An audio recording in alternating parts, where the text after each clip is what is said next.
আজ ৬ই ফেব্রুয়ারি।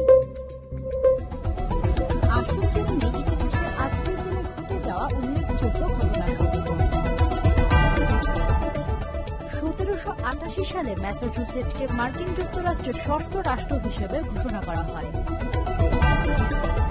১৯১১ সালে যুক্তরাষ্ট্রের ৪০তম প্রেসিডেন্ট রোনাল্ড রিগান জন্মগ্রহণ করেন।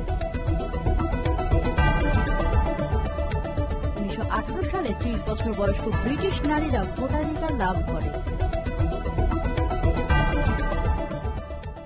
১৯৩১ সালে ভারতের রাজনৈতিক ব্যক্তিত্ব মতিলাল নেহেরু মৃত্যুবরণ করেন।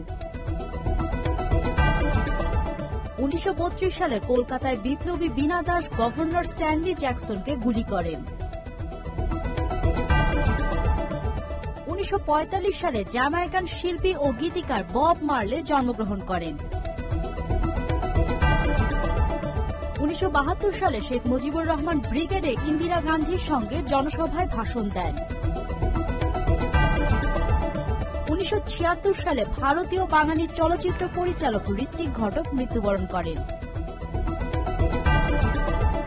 ১৯৯১ সালে কলকাতায় প্রাচীনতম photo studio burn and shepherd পুড়ে যায়।